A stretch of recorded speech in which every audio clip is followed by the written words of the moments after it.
Bom dia, professor Emerson.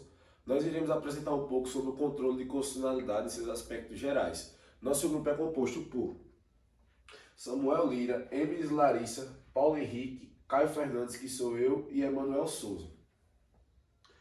O controle de constitucionalidade, ele nada mais é que um mecanismo que vem para sanar um defeito do nosso ordenamento jurídico, ou seja, ele vem colocar em consonância as leis infraconstitucionais com a Constituição Federal. É como basicamente fosse uma relação entre pai e filho. O filho são as leis infraconstitucionais, o pai é a Constituição Federal. Quando o filho desobedece ao pai, ele vai sofrer o controle de constitucionalidade. Nesses principais tipos de controle estão os três: controle difuso, ação de constitucionalidade e inconstitucionalidade e ação interventiva.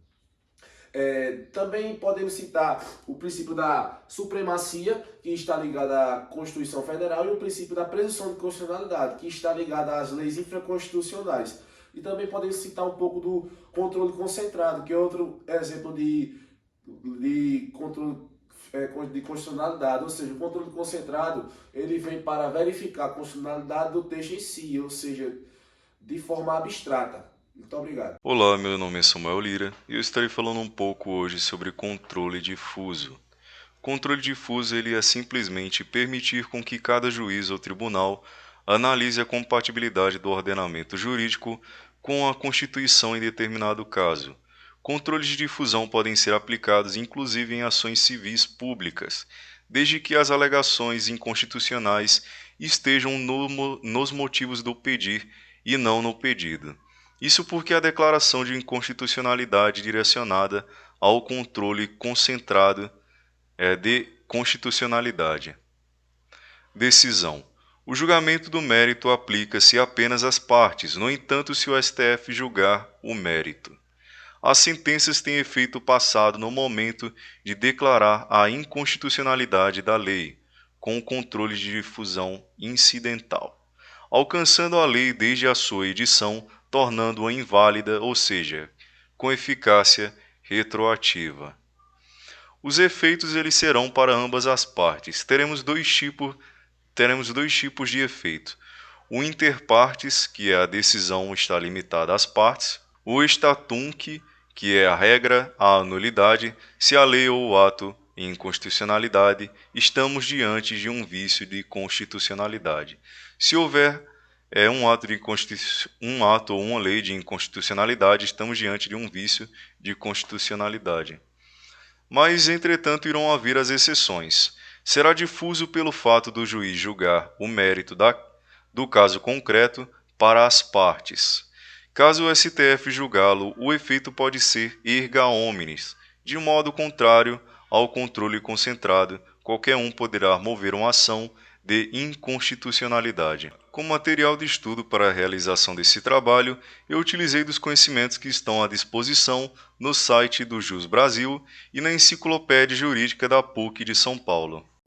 Boa tarde, meu nome é Emilis Larissa e vou dar continuidade aqui sobre o trabalho de controle de constitucionalidade por via de ação direta. A parte que eu fiquei foi sobre a ação direta da constitucionalidade, e ela tem por objetivo principal a declaração de constitucionalidade de lei ou ato normativo. É proposta perante o Supremo Tribunal Federal quando se trata de constitucionalidade de norma ou ato normativo federal ou estadual perante a Constituição Federal. Ou será proposta perante os tribunais de justiça do Estado quando se trata de constitucionalidade de norma ou ato normativo estadual ou municipal perante as constituições estaduais. Se julga improcedente, a Corte declara inconstitucionalidade de norma ou ato, certo? Dentro também da ação direta, a gente tem a competência, e a competência principal é o Supremo Tribunal Federal, que ele tem perante a guarda da Constituição, certo?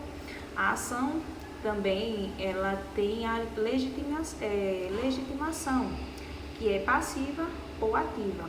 A passiva ela não apresenta maior dificuldade quando recai sobre os órgãos de autoridade pela lei. E ativa ela tem a propositura da ação quando operou a maior transformação do exercício de jurisdição constitucional do Brasil.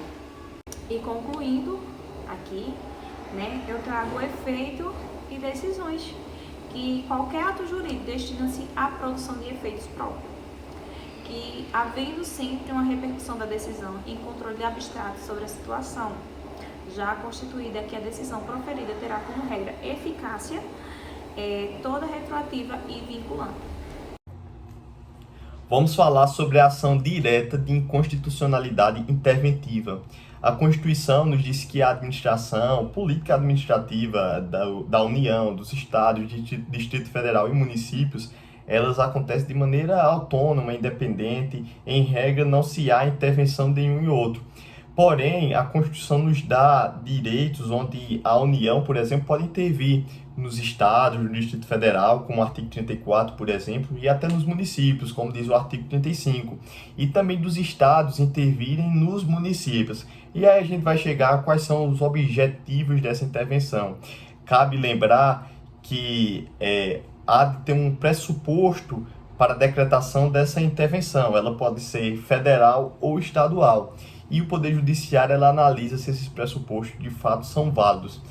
Sobre o objeto, principalmente da intervenção federal, está a lei ou ato normativo, omissão ou ato governamental estadual que diz respeito em princípios sensíveis à Constituição.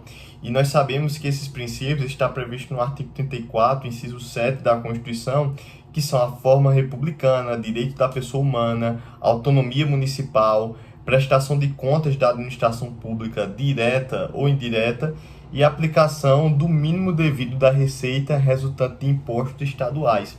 Então, qualquer coisa, o ato governamental, ou lei, ou omissão que venha a ferir esses princípios, pode dar ao chefe do Poder Executivo o direito de intervir. E aí, a competência de julgar essa intervenção, de processar e julgá-la, é do Supremo Tribunal Federal.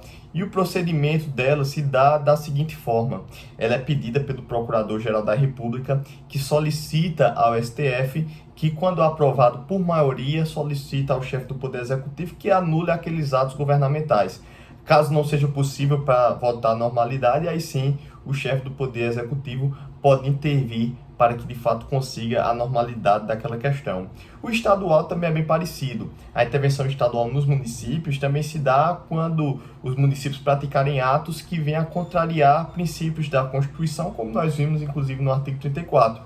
A competência de julgar no estado é do Tribunal de Justiça, o órgão competente daquele estado. A legitimidade para pedir é do Procurador-Geral de Justiça.